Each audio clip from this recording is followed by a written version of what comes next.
Please tell me you're not still using canned air to dust off things. There's a product now called the LEEPEE X3, which is a little mini turbo air duster. And we're going to explore it here a little bit and demo it. But I really highly suggest you look at something like this for your everyday needs. It is a nice, powerful little air duster.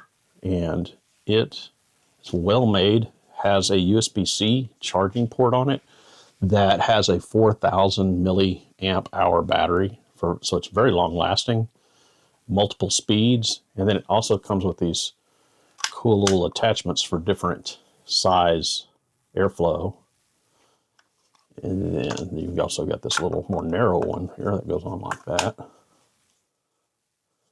And it charges, like I said, by USB-C, but you hold this button down, and you actually, if you hold it down, you get little bursts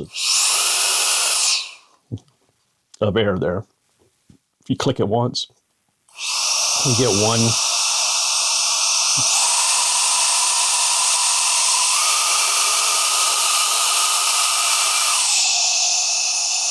Hold it down, turns off. One nice thing is you can use this thing for your keyboards, which I think a lot of people use canned air, and this really should replace canned air. It's more eco-friendly for sure. You don't have any chemicals or anything shooting out of this thing. And it's plenty powerful. You can, like, just a demonstrator.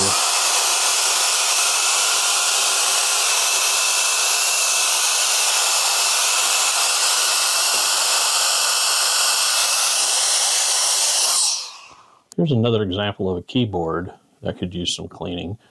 And it's really perfect for something like this.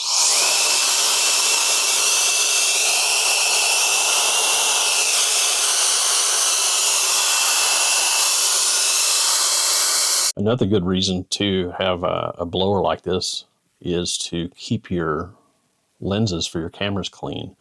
And I tend to like to blow these things off every once in a while. On the low setting, there's no need to blast the air on this, just enough to clean it off before putting a filter on or prior to a shot. Press this down one time. And then I'll just make sure and blow out any kind of dust that might be on there.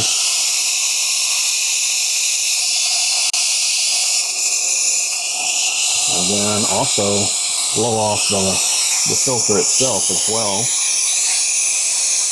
so you won't trap any dust in between. Okay, let me get it on there. Screw it down. And there you have a completely clear lens without any dust particles trapped in there. I think this is a excellent application for this type of little duster to always have on hand. And since it's so small, you can easily just throw it in your camera bag along with the rest of your gear. And I think it'll work out real well for you. And no need for canned air.